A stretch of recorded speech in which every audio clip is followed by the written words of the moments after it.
সোমনগর গ্রামে রাজু ডিম বিক্রি করত। ঠান্ডা হওয়ার কারণে গ্রাহকদের লাইন লেগে যেত। প্রত্যেক বছর ও শীতকাল আসার অপেক্ষা করত। নিউ ইয়ারের সময় এসে গেছিল। আজ রাজু লোকেদের গরম গরম অমলেট আর ডিম ফ্রাই করে খাওয়াচ্ছিল। কিন্তু প্রত্যেকবার গ্রাহকরা রাজুর দোকানে অমলেট খেয়ে খেয়ে বিরক্ত হয়ে গেছিল। ওরা কিছু নতুন চাইছিল। শুরুর দিনে বিক্রিও হলো, তারপর কিছুদিন পর বিক্রি অত আর হচ্ছিল না। এখন রাজুর দোকানে ডিম নিতে আর বেশি কেউ আসতো না।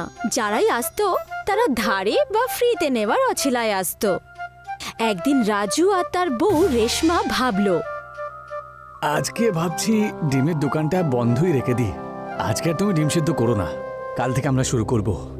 যদি তুমি না যাও তাহলে আমাদের যে কজন গ্রাহক আছে তারা আমাদের হাত থেকে বেরিয়ে যাবে। আমি তো বলি তুমি আজ সাইকেল করে গিয়ে অন্য গ্রামে গিয়ে ডিম বেচো। গরম গরম ডিম সাইকেলে করে বেচলে হয়তো লোক কিনতে আসবে। তুমি ঠিকই বলেছো গিন্নি। তুমি কয়েকটা ডিম সিদ্ধ করে রেখে দাও, আমি সাইকেল নিয়ে গিয়ে বিক্রি করে আসব। রাজু সাইকেলে করে ডিম বেচার জন্য বাড়ি থেকে বেরিয়ে পড়ল। আর একটুখানি বিক্রি করে সে যাচ্ছিল, আর তখনই ওর খেয়াল হলো গ্রামে গ্রামে গিয়ে ও সাইকেলে করেই ডিম বেচবে। কিছুক্ষণ পর দুজন লোক ওর কাছে ডিম কিনতে আসলো।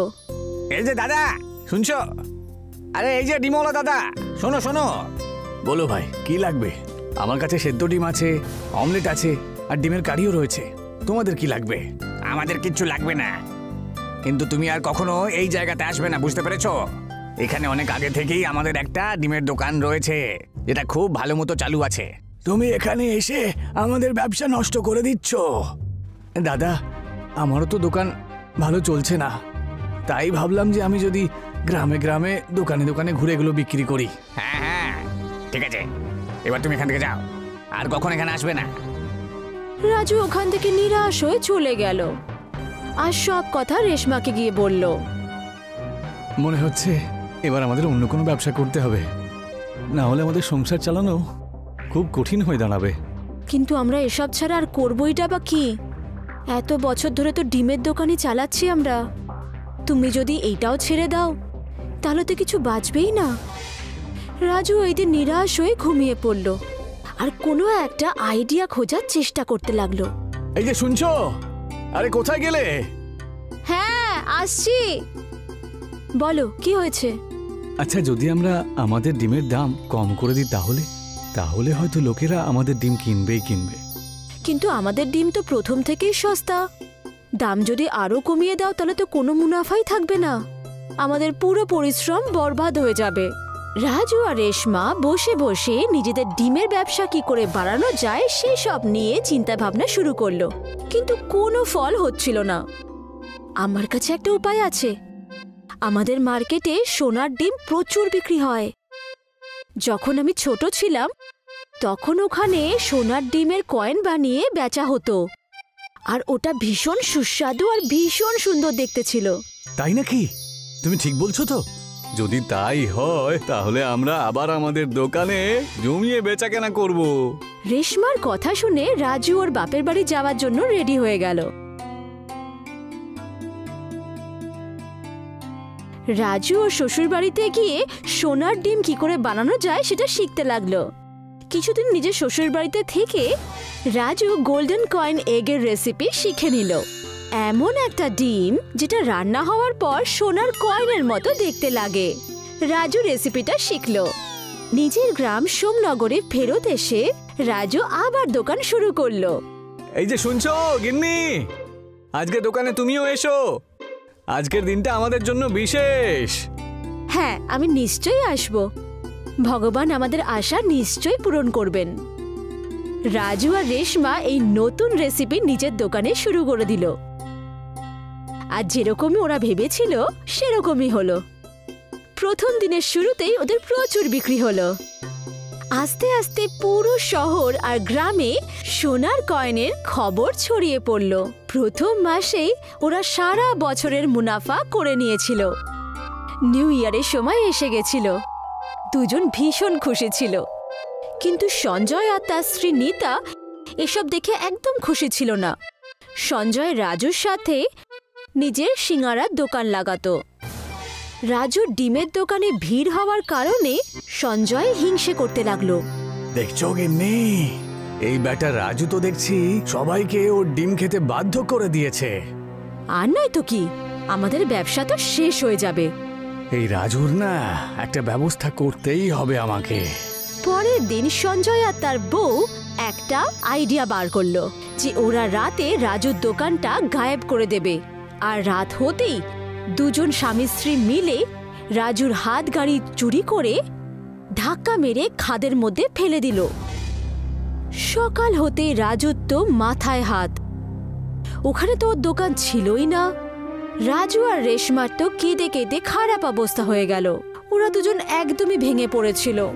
দুজনেই হতাশ হয়ে বাড়ি ফিরে আসলো। রাজু বলতে লাগলো, আমাদের সাথে সব কি হচ্ছে? হ্যাঁ, ঈশ্বর কেন এরকম করছেন? এখনো কিচ্ছু শেষ হয়ে যায়নি। আমরা এখনো আমাদের ব্যবসা আবার শুরু করতে পারি। যে কোনো জিনিস শুরু করলে এরকম নজর লেগে যায়। একদিকে রাজু আর রেশমার অবস্থা খারাপ, অন্যদিকে সঞ্জয় আর নীতা দুজন ভীষণ খুশি ছিল। ওদের সিঙ্গারার ব্যবসা খুব ভালো চলছিল। রাজু আর রেশমা পুরো ব্যাপারটা বুঝে গেল। ওরা বুঝতে পেরে গেছিল যে এই সব কিছু যা ঘটেছে এর পেছনে সঞ্জয় আর নীতার হাত রয়েছে। আমরা যদি আবার আমাদের দোকান বানাতে চাই তাহলে তো সময় আর টাকা দুটোই তো লাগবে, আর ততদিনে তো ঠান্ডাও চলে যাবে। আমরা যদি আমাদের বাড়িতেই এই ব্যবসা আবার শুরু করে দিই, এতে আমাদের গ্রাহক আমাদের কাছেই থাকবে। আর তারপর কিছু পয়সা জমা করে পরের সিজনে আমরা আবার হাতগাড়ি বার করতে পারবো। রাজু আর রেশমা নিজেদের বাড়িতেই নিজেদের ডিমের ব্যবসা শুরু করে দিল। বড় বড় পোস্টার লাগিয়ে ওদের ব্যবসা ভালোই চলতে লাগলো। তুমি একদম ঠিক কথাই বলেছিলে। দেখো, আমাদের দোকানে আবার ভালো রকম বেচাকেনা শুরু হয়েছে। রাজু আর রেশমার ঘরের দোকান দেখে সঞ্জয় আর নীতা ভীষণ বিরক্ত হলো, আর ওদের সিঙ্গারার দোকান বন্ধ হয়ে গেল। ধীরে ধীরে ওদের দোকানের গ্রাহকও রাজুর দোকানের ডিম খেতে শুরু করলো। রাজু আর রেশমার নিজেদের হাতগড়ির দোকান আবার শুরু করলো। দেখতেই দেখতে ওদের গোল্ডেন কয়েন এগস পুরো শহরে ফেমাস হয়ে গেল। এক গ্রামে সুখা আর লম্বু দুই ভাই থাকতো, কিন্তু দুজনের মধ্যে একদম মিলমিশ ছিল না। দুজনেরই মনে হতো যে ওরা কেউ একে অপরের ভালো চায় না। সেই জন্য দুজনের মধ্যে প্রায় দিন ঝগড়াঝাটি হতে থাকতো। ওদের মা ওদের বোঝাতো, কিন্তু ওরা দুজন ওদের মায়ের কথা শুনতো না আর চতুরের সুযোগ নিত। প্রায় দিন দুজনে নিজেদের কাজ বদলাতো। আর একদিন সুখা বিরিয়ানির দোকান দিল, যেখানে লম্বু পেয়ারা বিক্রি করছিল। দেখ লম্বু, তুই পেয়ারা নিয়ে আমার সাথে ঝগড়া করছিলিস তো, সেই জন্য আমি চিকেন বিরিয়ানির দোকান দিয়েছি। তুই এখানে কোনো ঝগড়া করিস না, ভালো হবে না বলছি। দেখ ভাই, যদি তুই ভালোভাবে বলতিস তাহলে আমি এইবার তোর কথা শুনে নিতাম, কিন্তু তুই আমাকে রীতিমতো ধমকালি, তাই আমিও কাল থেকে চিকেন বিরিয়ানি বিক্রি করব। কিন্তু এইবার আমি তোর কাজ বন্ধ করেই ছাড়বো। ঠিক আছে, দেখি তাহলে কে জেতে। দুজনে ঝগড়া করছিল, তখন ওখানে চতুর চলে এলো। আরে কি হলো ভাই, সকাল সকাল কেন ঝগড়া করছো? আর সুখা, তুই আজ বিরিয়ানি নিয়ে এসেছিস, তাও আবার চিকেন। আরে বাহ, এক প্লেট দিয়ে দেখি, খেয়ে দেখি কেমন হয়েছে। তো আরে চতুর দাদা, এই দোকানে আপনারা যত খাবে খাও। চতুর বিনা পয়সায় অনেক বিরিয়ানি খেলো আর সুখার বিরিয়ানির প্রশংসা করতে থাকলো। সেটা লম্বুর পছন্দ হলো না। সুখা, তুই তো দারুণ বিরিয়ানি বানিয়েছিস, খেয়ে শান্তি পেলাম, খরিদ্দারেরও খুব ভালো লাগবে। আরে দাদা, তুমি কাল আমার হাতের বানানো বিরিয়ানি খেয়েও আঙুল চাটতেই থাকবে। ঠিক আছে, কালকেরটাও কালকে দেখা যাবে। এখন তুমি পেয়ারা খাও, তোমার পেয়ারাও দারুণ খেতে। একটু প্রশংসা পেয়ে লম্বু খুশি হয়ে গেল। চতুর বিনা পয়সায় পেয়ারা পেয়ে গেল। সুখা সারাদিন ধরে বিরিয়ানি 50 টাকা প্লেট বিক্রি করলো আর ভালো রোজগার করলো। এটা দেখে ওর ভালো লাগছিল না। বিকেলে দুজন ভাই নিজেদের বাড়ি ফিরে এলো। পরের দিন লম্বু সুখার আগেই ওর গাড়ি নিয়ে পৌঁছে গেল। ও বোর্ডে লিখে দিল যে চিকেন বিরিয়ানি 40 টাকা প্লেট। কিছুক্ষণ পরে ওখানে সুখাও চলে এলো। পাগল, এত কমে বিরিয়ানি বিক্রি করছিস? আজ আমি দেখবো যে তুই কিভাবে তোর বিরিয়ানি বিক্রি করিস। দুই ভাইয়ের দামের মধ্যে পার্থক্য দেখে লোকজন লম্বুর কাছেই যাচ্ছিল আর সস্তা হওয়ার কারণে পেট ভরে বিরিয়ানিও খাচ্ছিল। এটা দেখে সুখাও বিরিয়ানি সস্তা করার কথা ভাবলো। আরও 50 টাকার বদলে 40 টাকা লিখে দিল। এখন দুই ভাই সমানভাবে টক্কর দিচ্ছিল আর বিরিয়ানি বিক্রি করে বিকেলে বাড়ি ফিরে আসে। আমি শুনেছি তোমরা দুজন আজও নিজেদের লোকসান করে এসেছো। মা, ও আমাকে ধমকি দিয়েছিল আর এখন আমি ওর কাজ বন্ধ করেই ছাড়বো। মা, যখন তুমি কিছু জানো না তখন কিছুই বলতে যেও না তুমি। ঠিক আছে, এবার থেকে আমি কিচ্ছু বলবো না। তোমরা দুজন যা ইচ্ছে হয় তাই করো। একদিন সকাল সকাল চতুর সুখার সাথে দেখা করতে এলো। আরে এসো চতুর দাদা, বসো। আরে আমি তো তোমার নিজের মনে করি, সেই জন্য ব্যবসার কয়েকটা জিনিস শেখাতে এসেছি। দাদা, এখনো অবধি তো তোমার কথা শুনেই ব্যবসা করছি গো। এবার থেকে 5 টাকায় বিরিয়ানি বিক্রি করা শুরু করো। 5 টাকায় তো চিকেনের দামই উঠবে না গো। তুই তো তোর ভাইকে হারাতে চাস, তাই না? তাই তোকে নিজের পকেট থেকে টাকাই দিতে হবে। কিন্তু আমার কাছে তো টাকাই নেই। তো দাদা কবে কাজে আসবে? যত টাকা লাগবে আমি দেবো। রোজগার পাতি হয়ে গেলে আবার আমাকে দিয়ে দিস। চতুর সুখাকে ধার দিল চিকেন বিরিয়ানি আর সুখা 5 টাকায় চিকেন বিরিয়ানির বোর্ড লাগিয়ে দিল। ওর সামনে লাইন লেগে গেল আর লোকজন টোকেন দিয়ে বিরিয়ানি নেয়ার অপেক্ষা করছিল। লম্বু এসব দেখে কষ্ট পাচ্ছিল। তখনই ওখানে চতুর এলো। কি হলো লম্বু, তুই এত কষ্ট পাচ্ছিস কেন? সামনেই তো দেখতে পাচ্ছ, আর তুমি আমাকে কষ্ট পাওয়ার কারণ জিজ্ঞেস করছো। তাহলে তুইও 5 টাকায় বিক্রি করে শুরু করে দে। আমার কাছে অত টাকা নেই। জানি না সুখার কাছে এত টাকা কোথা থেকে এলো। তুই চিন্তা করিস না, আমি তোকে এক্ষুনি ধার দিচ্ছি। তুইও এখন 5 টাকায় চিকেন বিরিয়ানি বিক্রি কর। চতুর লম্বুকেও ধার দিয়ে দিল আর দুই ভাই 5 টাকায় চিকেন বিরিয়ানি বিক্রি করতে থাকলো। আসুন আসুন 5 টাকায় চিকেন বিরিয়ানি খান। আসুন আসুন 5 টাকায় চিকেন বিরিয়ানি খান। 1 প্লেটে 4টে চিকেন পাবেন। সুস্বাদু খান, 1 প্লেটে 5টা চিকেন পাবেন আর মাত্র 5 টাকায়। দুই ভাইয়ের শত্রুতার সুযোগ লোকেরা খুব ভালোভাবে নিল আর 5 টাকায় পেট ভরে বিরিয়ানি খেলো। আজ দুপুরের মধ্যেই দুই ভাই সব বিরিয়ানি শেষ করে বাড়ি ফিরে এলো। কত রোজগার হলো আজকে? সুখার লম্বু মাকে সব সত্যি বলে দিল। আচ্ছা, তাহলে তোমাদের দুজনের চতুর টাকা দিয়েছিল। এখন তোমরা নিজেরাই ভাবো যে ও কি চায়। মা, আমায় ক্ষমা করে দাও। হ্যাঁ মা, আমাদের আজ থেকে আর কোনো রকম ঝগড়া করব না। আমরা যত ঝগড়া করব তত অন্য লোকেরা সুযোগ নেবে। হ্যাঁ মা, আমরা এটা আজ বুঝতে পেরেছি। এখন আমরা দুজনে মিলে কাজ করব আর চতুরকে মজা শেখাবো। দুই ভাই একটা গাড়িতেই বিরিয়ানি রাখলো আর বোর্ডে লিখলো লম্বু সুখার চিকেন বিরিয়ানি। পরের দিন ওরা দুজন চলে এলো। যখন চতুর পরের দিন গিয়ে দেখলো তো অবাক হয়ে গেল। ওই মিলমিশ দেখে ওখান থেকে দূরে পালিয়ে যাওয়াটাই ঠিক মনে করলো। বন্ধুরা, এর থেকে আমরা শিক্ষা পাই যে আমাদের মিলেমিশে থাকা উচিত, নয়তো অন্য কেউ এই সুযোগ নিয়ে চলে যাবে। আর পাশাপাশি এরকম লোকের কাছ থেকে সামনে থাকা উচিত, নয়তো কিছুদিনের মধ্যে ডুবে যাবে। লক্ষণপুর গ্রামে ছতন সিং নিজের স্ত্রী আর বাচ্চার সাথে বাস করত। ছতন সিং এর একটি বড় মেয়ে স্বাতি পড়াশোনায় খুব ভালো ছিল। ব্যাস, স্বাতির বিয়েটা হয়ে যাক, তাহলেই আমার মাথা থেকে অনেক চিন্তা কমে যাবে। তুমি এর ব্যাপারে কেন চিন্তা করছো গো? স্বাতি খুব গুণী মেয়ে। ওর বিয়ে নিশ্চয়ই একটা ভালো বাড়িতে হবে। তুমি নিশ্চিন্ত হয়ে নিজের কাজে যাও। আমি খাবার স্বাতির হাতে পাঠিয়ে দেব। ছতন সিং একটা মুদিখানা দোকানে কাজ করত আর সব সময় নিজের মালিকের কাছ থেকে খোঁটা শুনতো আর গ্রাহকদের কাছ থেকে কথা শুনতো। আমাকে 1 কেজি বাসমতি চাল দিয়ে দেবেন। আজকে বাড়িতে বিরিয়ানি বানাবো। আরে বাহ মা, বাহ, খুব ভালো কথা বলেছো। 1 কিলো বাসমতি চাল পুরো 200 টাকা কেজি। টাকা দিন তো। 200 টাকা? তোমার কি মাথা খারাপ হয়ে গেছে নাকি? 200 টাকা চালের দাম কি করে হবে? আশেপাশে দোকানে তো 120 টাকা কিলো। আসলে ব্যাপারটা হলো মা, এই সমস্ত দাম তো আমার মালিকই ঠিক করেছেন। আমি যদি এর থেকে কম দামে বিক্রি করি তাহলে আমাকে অনেক কথা শুনতে হয়।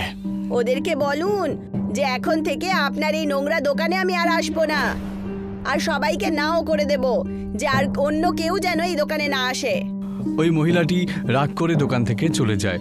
এরই মধ্যে ছতন সিংয়ের মালিক ওখানে চলে আসে, যেই সমস্ত কথা শুনতে পায়।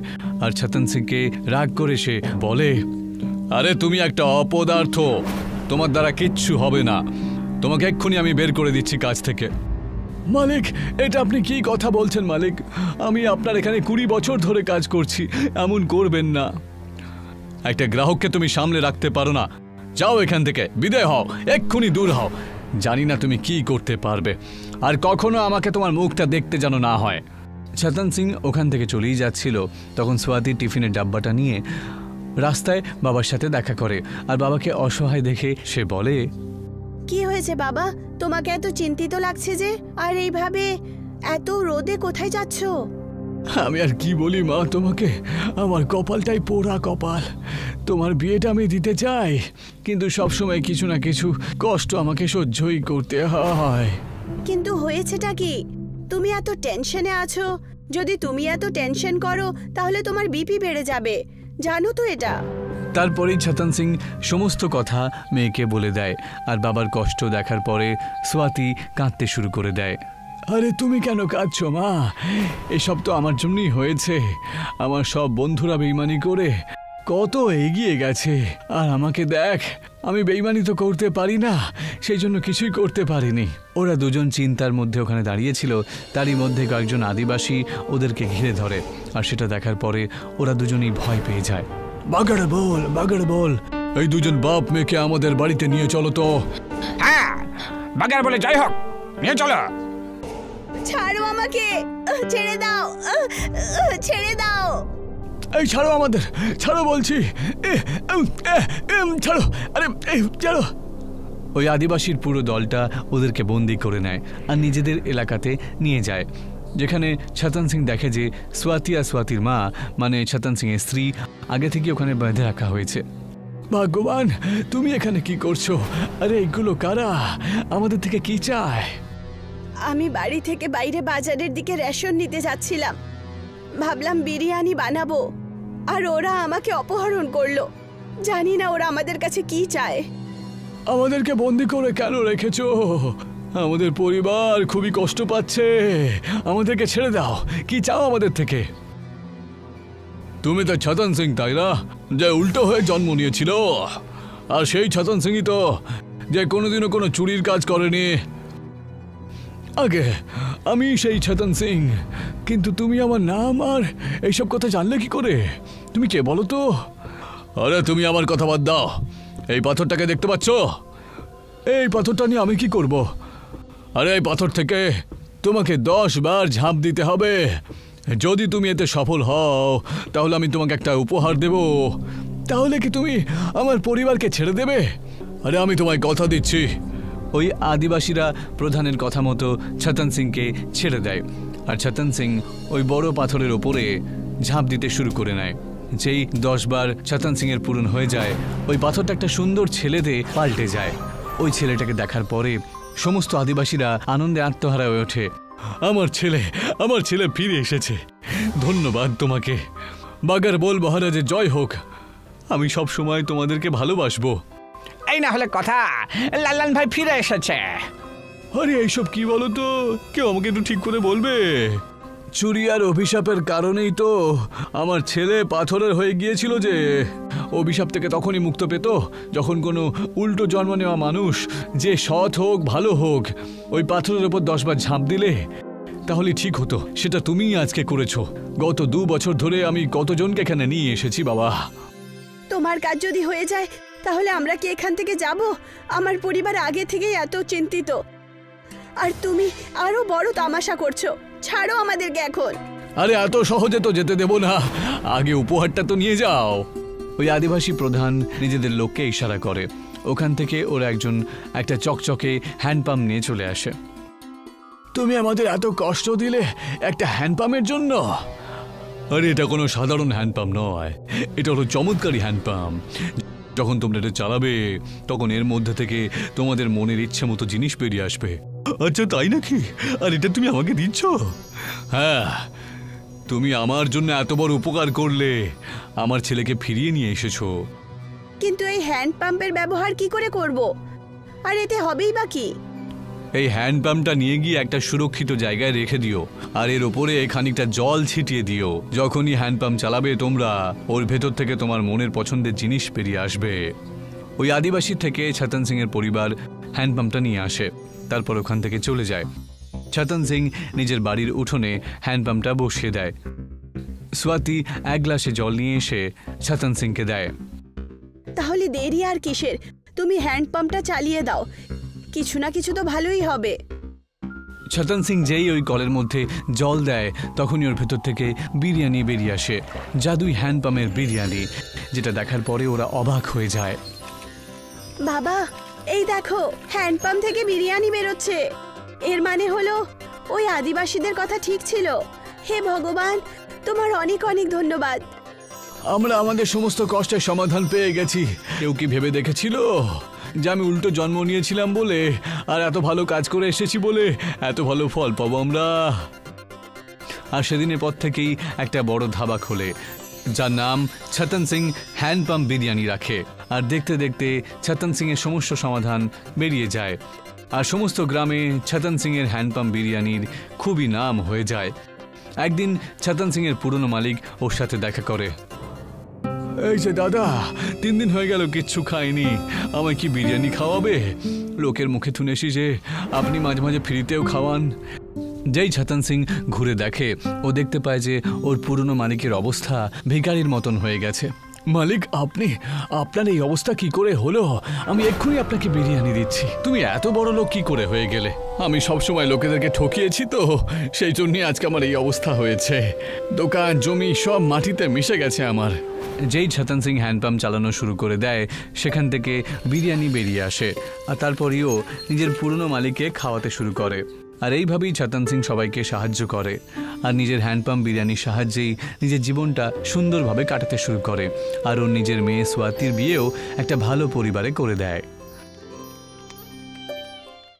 এক গ্রামে সুখা আর লম্বু 2 ভাই থাকতো, কিন্তু দুজনের মধ্যে একদম মিলমিশ ছিল না। দুজনেরই মনে হতো যে ওরা কেউ একে অপরের ভালো চায় না। সেই জন্য দুজনের মধ্যে প্রায় দিন ঝগড়াঝাটি হতে থাকতো।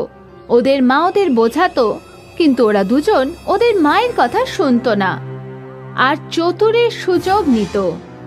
প্রায় দিন দুজনে নিজেদের কাজ বদলাতো। আর একদিন সুখা বিরিয়ানির দোকান দিল, যেখানে লম্বু পেয়ারা বিক্রি করছিল। দেখ লম্বু, তুই পেয়ারা নিয়ে আমার সাথে ঝগড়া করছিলিস তো, সেই জন্য আমি চিকেন বিরিয়ানির দোকান দিয়েছি। তুই এখানে কোনো ঝগড়া করিস না, ভালো হবে না বলছি।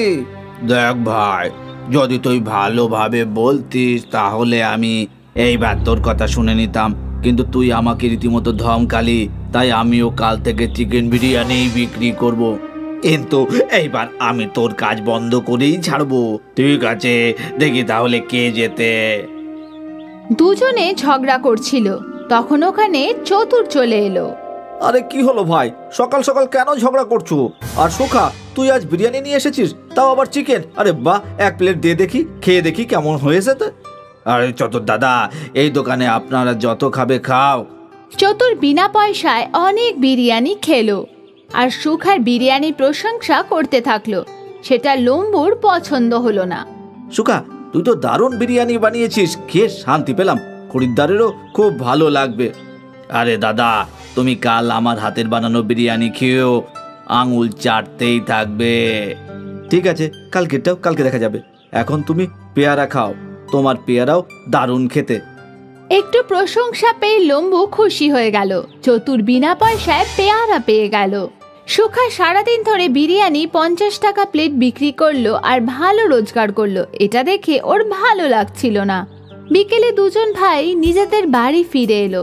পরের দিন লম্বু সুখার আগেই ওর গাড়ি নিয়ে পৌঁছে গেল। ও বোর্ডে লিখে দিল যে চিকেন বিরিয়ানি 40 টাকা প্লেট। কিছুক্ষণ পরে ওখানে সুখাও চলে এলো। পাগল, এত কমে বিরিয়ানি বিক্রি করছিস? আজ আমি দেখবো যে তুই কিভাবে তোর বিরিয়ানি বিক্রি করিস।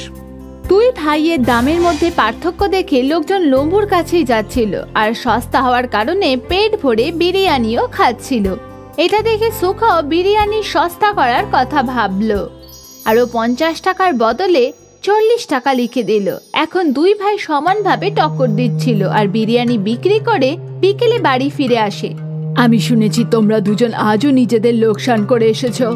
মা, ও আমাকে ধমকি দিয়েছিল আর এখন আমি ওর কাজ বন্ধ করেই ছাড়বো। মা, যখন তুমি কিছু জানো না তখন কিছুই বলতে যেও না তুমি।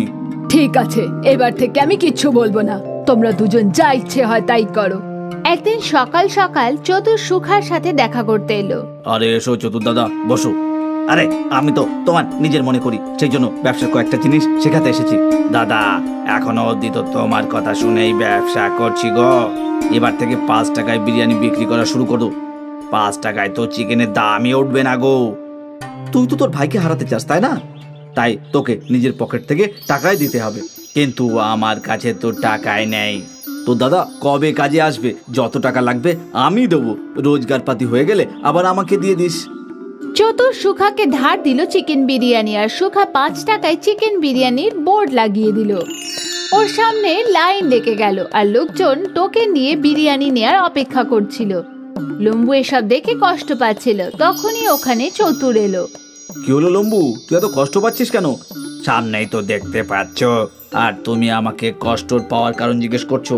তাহলে তুইও 5 টাকায় বিক্রি করে শুরু করে দে। আমার কাছে অত টাকা নেই, জানি না সুখার কাছে এত টাকা কোথা থেকে এলো। তুই চিন্তা করিস না, আমি তোকে এক্ষুনি ধার দিচ্ছি। তুইও এখন 5 টাকায় চিকেন বিরিয়ানি বিক্রি কর। চতুর লম্বুকেও ধার দিয়ে দিল আর দুই ভাই 5 টাকায় চিকেন বিরিয়ানি বিক্রি করতে থাকলো। আসুন আসুন 5 টাকায় চিকেন বিরিয়ানি খান। আসুন আসুন 5 টাকায় চিকেন বিরিয়ানি খান। 1 প্লেটে 4টে চিকেন পাবেন। সুস্বাদু খান, 1 প্লেটে 5টা চিকেন পাবেন আর মাত্র 5 টাকায়। দুই ভাইয়ের শত্রুতার সুযোগ লোকেরা খুব ভালোভাবে নিল আর 5 টাকায় পেট ভরে বিরিয়ানি খেলো। আজ দুপুরের মধ্যেই দুই ভাই সব বিরিয়ানি শেষ করে বাড়ি ফিরে এলো। কত রোজগার হলো আজকে? সুখার লম্বু মাকে সব সত্যি বলে দিল। আচ্ছা, তাহলে তোমাদের দুজনের চতুর টাকা দিয়েছিল। এখন তোমরা নিজেরাই ভাবো যে ও কি চায়। মা, আমায় ক্ষমা করে দাও। হ্যাঁ মা, আমাদের আজ থেকে আর কোনো রকম ঝগড়া করব না। আমরা যত ঝগড়া করব তত অন্য লোকেরা সুযোগ নেবে। হ্যাঁ মা, আমরা এটা আজ বুঝতে পেরেছি। এখন আমরা দুজনে মিলে কাজ করব আর চতুরকে মজা শেখাবো। দুই ভাই একটা গাড়িতেই বিরিয়ানি রাখলো আর বোর্ডে লিখলো লম্বু সুখার চিকেন বিরিয়ানি। পরের দিন ওরা দুজন চলে এলো। যখন চতুর পরের দিন গিয়ে দেখলো তো অবাক হয়ে গেল। ওই মিলমিশ দেখে ওখান থেকে দূরে পালিয়ে যাওয়াটাই ঠিক মনে করলো। বন্ধুরা, এর থেকে আমরা শিক্ষা পাই যে আমাদের মিলেমিশে থাকা উচিত, নয়তো অন্য কেউ এই সুযোগ নিয়ে চলে যাবে। আর পাশাপাশি এরকম লোকের কাছ থেকে সামনে থাকা উচিত, নয়তো কিছুদিনের মধ্যেই ডুবে যাবে।